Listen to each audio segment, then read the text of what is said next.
नमस्कार दोस्तों।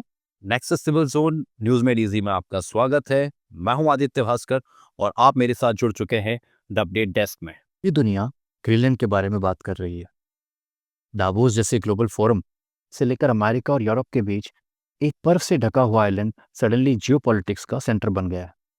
इस वीडियो में हम समझेंगे ग्रीनलैंड क्या है, क्यों इंपॉर्टेंट है, दावोस 2026 में क्या हुआ और डोनाल्ड ट्रंप ग्रीनलैंड क्यों चाहते हैं। चलिए अब नजर डालते हैं दो न्यूज़ आर्टिकल्स पर। ये जो न्यूज़ आर्टिकल आप देख रहे हैं ये ग्रीनलैंड की इंपॉर्टेंस को दिखाता है। पहली रिपोर्ट बताती है कि दावोस टॉक के बाद ट्रंप ने ग्रीनलैंड पर टैरिफ थ्रेट ड्रॉप कर दिए हैं और साथ ही उन्होंने बता दिया है कि वो कोई फोर्स का इस्तेमाल नहीं करेंगे। दूसरी रिपोर्ट में ट्रंप ये कह रहे हैं कि ग्रीनलैंड को लेकर एक फ्रेमवर्क पर बात हो चुकी है, यानी डिस्कशन सिर्फ स्टेटमेंट तक लिमिटेड नहीं रहे हैं। चलिए जानते हैं ग्रीनलैंड आखिर है कहाँ। अगर आप वर्ल्ड मैप देखें तो ग्रीनलैंड नॉर्थ अमेरिका और यूरोप के बिल्कुल बीच में आता है। एक तरफ से ये दोनों कॉन्टिनेंट के बीच में नेचुरल ब्रिज है। और यहाँ से एक इंटरेस्टिंग पॉइंट आता है, ग्रीनलैंड टेक्निकली वर्ल्ड का लार्जेस्ट आइलैंड है लेकिन कॉन्टिनेंट नहीं है और इसका लगभग 80% हिस्सा आइस से कवर्ड है। इसका ज़्यादातर एरिया आर्कटिक सर्कल के अंदर आता है और आर्कटिक रीजन का मतलब है एक्सट्रीम कंडीशंस, स्ट्रेटेजिक रूट्स और फ्यूचर पावर पॉलिटिक्स। पॉपुलेशन भी यहाँ इवनली स्प्रेड नहीं है। लोग मोस्टली कोस्टल एरियाज में रहते हैं क्योंकि अंदर का रीजन पूरा आइस शीट से ढका हुआ है। अब जब आप समझते हैं कि ये अमेरिका, यूरोप और आर्कटिक सर्कल के बिल्कुल एज पर है तो धीरे धीरे पिक्चर क्लियर होती है कि दुनिया ग्रीनलैंड को इग्नोर क्यों नहीं कर सकती। ये सिर्फ ज्योग्राफी नहीं है, ये जियोपॉलिटिक्स की स्टार्टिंग पॉइंट भी है। चलिए अब समझते हैं ग्रीनलैंड के इतिहास को। ग्रीनलैंड में सबसे पहले इन्यूट कम्युनिटीज रहती थी। ये वो पॉपुलेशन है जो आर्कटिक सर्कल के अंदर रहती है। ये population generally Russia, Alaska, Canada और ग्रीनलैंड में पाई जाती है। इन्हें लोकल लैंग्वेज में कलालिट कहा जाता है। ये लोग हजारों साल पहले नॉर्थ अमेरिका की साइड से यहाँ पर माइग्रेट करके आए थे। इनकी लाइफ बिल्कुल एनवायरनमेंट के अकॉर्डिंग थी, हंटिंग, फिशिंग और एक्सट्रीम कोल्ड में सर्वाइवल। फिर हिस्ट्री में एक इंटरेस्टिंग ट्विस्ट आता है।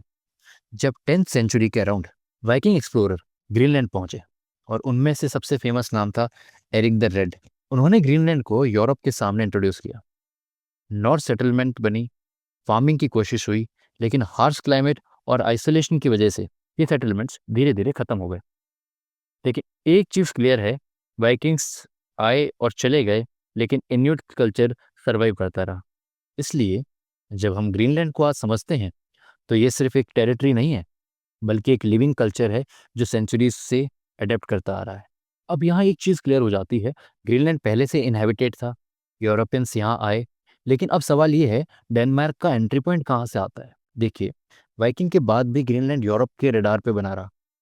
18th सेंचुरी के अराउंड डेनमार्क ने यहाँ पर अपना कंट्रोल सिस्टमैटिकली स्टैब्लिश कर लिया और ग्रीनलैंड को एक कॉलोनी के रूप में ट्रीट किया। 1953 आते आते ग्रीनलैंड को ऑफिशियली डेनमार्क का इंटीग्रल पार्ट बना दिया गया, यानी ये सिर्फ ओवरसीज कॉलोनी नहीं रहा बल्कि डेनमार्क के कॉन्स्टिट्यूशनल सिस्टम का हिस्सा बन गया। टाइम के साथ ग्रीनलैंड के लोगों ने ज़्यादा ऑटोनॉमी की डिमांड की और ऑनेस्टली ये नेचुरल भी था। कल्चर अलग, ज्योग्राफी अलग, नीड्स अलग। इसलिए 1979 में होम रूल दिया गया, मतलब लोकल गवर्नेंस ग्रीनलैंड के हाथ में गया। और फिर 2009 में मिला सेल्फ रूल, जहां ग्रीनलैंड को अपने इंटरनल मैटर्स पर काफ़ी हद तक कंट्रोल मिल गया। आज सिचुएशन ये है कि ग्रीनलैंड अपने डेली एडमिनिस्ट्रेशन, रिसोर्सेज और कल्चर को खुद मैनेज करता है, लेकिन फॉरेन पॉलिसी और डिफेंस आज भी डेनमार्क के कंट्रोल में है। तो अब सवाल कि ग्रीनलैंड आखिर इतना इंपॉर्टेंट क्यों है। सोचिए, अगर किसी कंट्री को, खासकर रशिया जैसी कंट्री को, अगर यूएस के ऊपर लॉन्ग रेंज मिसाइल या स्ट्रेटेजिक बॉम्बर लॉन्च करना हो तो वो फ्लैट मैप पर सीधी लाइन नहीं फॉलो करता।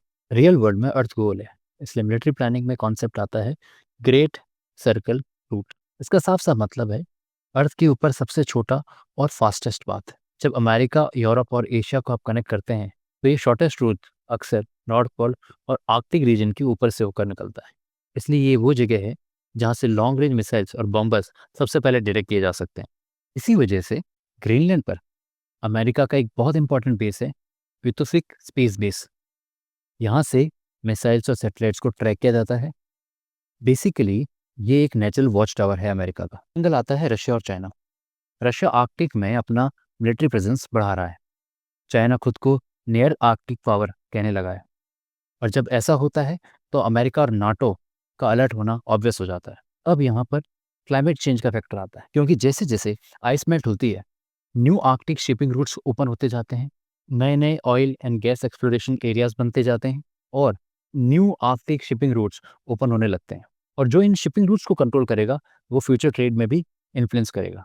अब तीसरा और शायद सबसे साइलेंट लेकिन powerful region, natural resources. Greenland के पास अबंडेंस में रेयर अर्थ मिनरल्स हैं जो electric vehicles, renewable energy, satellites और डिफेंस टेक्नोलॉजी के लिए बहुत क्रिटिकल है। आज का वर्ल्ड चाइना पर रेयर अर्थ के लिए डिपेंड करता है और इसका ऑल्टरनेट ग्रीनलैंड बन सकता है। इसीलिए यूएस, यूरोप सब इसको सीरियसली देख रहे हैं। इसके अलावा ऑयल और गैस रिजर्व्स की पॉसिबिलिटी भी है। तो ग्रीनलैंड सिर्फ एक आइलैंड नहीं है, ये फ्यूचर ग्लोबल पावर बैलेंस का एक की पीस है। अब बात दावोस 2026 की। जनवरी 2026 के दावोस समिट में ग्रीनलैंड अनएक्सपेक्टेडली स्पॉटलाइट में रहा। वर्ल्ड इकोनॉमिक फोरम जैसे ग्लोबल प्लेटफॉर्म पर आर्कटिक सिक्योरिटी, क्लाइमेट चेंज और फ्यूचर ट्रेड रूट्स पर चर्चा हो रही थी। इसी बीच डोनाल्ड ट्रंप के स्टेटमेंट्स ने ग्रीनलैंड को फिर से हेडलाइंस में ला दिया। उन्होंने डायरेक्टली या इनडायरेक्टली यूएस के स्ट्रेटेजिक कंट्रोल की बात की, जिसके बाद डेनमार्क और यूरोप ने क्लियर मैसेज दे दिया कि ग्रीनलैंड बिकने के लिए नहीं है। यहीं से ग्रीनलैंड एक ग्लोबल पावर डिबेट का सिंबल बन गया। अब बात करते हैं फ्यूचर ऑफ ग्रीनलैंड की। क्लियर बात यह है, ग्रीनलैंड बिकने वाला नहीं है। डेनमार्क और ग्रीनलैंड दोनों ने अपनी सॉवरेनिटी पर कोई भी कॉम्प्रोमाइज करने से मना कर दिया है। आगे जाकर ग्रीनलैंड शायद और ज़्यादा ऑटोनॉमी की बात करे। आर्कटिक रीजन फ्यूचर में जियोपॉलिटिक्स के लिए एक मेजर बैटलफील्ड बन सकता है, मिलिट्री, ट्रेड और क्लाइमेट के एंगल से। इसलिए ग्रीनलैंड का इशू सिर्फ एक आइलैंड का इशू नहीं है, बल्कि पूरी दुनिया के पावर बैलेंस का है। अब समझते हैं कि ग्रीनलैंड के मायने दुनिया और भारत के लिए क्या है। ग्रीनलैंड का इशू सिर्फ अमेरिका और यूरोप तक लिमिटेड नहीं है। आर्कटिक जियोपॉलिटिक्स पूरी दुनिया के ट्रेड और पावर बैलेंस को अफेक्ट करेगी। New Arctic shipping routes future में एशिया और यूरोप के ट्रेड को रीशेप कर सकते हैं। इंडिया भी आर्कटिक रीजन में रिसर्च और पॉलिसी लेवल पर एक्टिव है, कि Arctic climate directly Indian monsoon और ग्लोबल वेदर सिस्टम को इम्पैक्ट करता है। इसलिए ग्रीनलैंड का टॉपिक हमें फ्यूचर ग्लोबल पॉलिटिक्स को समझने में मदद कर सकता है। अब वीडियो एंड करने से पहले एक क्विक एमसीक्यू क्वेश्चन है, आर्कटिक काउंसिल के बारे में कौन सा स्टेटमेंट सही है? आपके सामने है 4 ऑप्शंस। आप अपना आंसर कमेंट में लिख दीजिए। सही आंसर और शॉर्ट एक्सप्लेनेशन आपको मेरे टेलीग्राम चैनल पर मिल जाएगा। आज के लिए इतना ही। जय हिंद, जय भारत।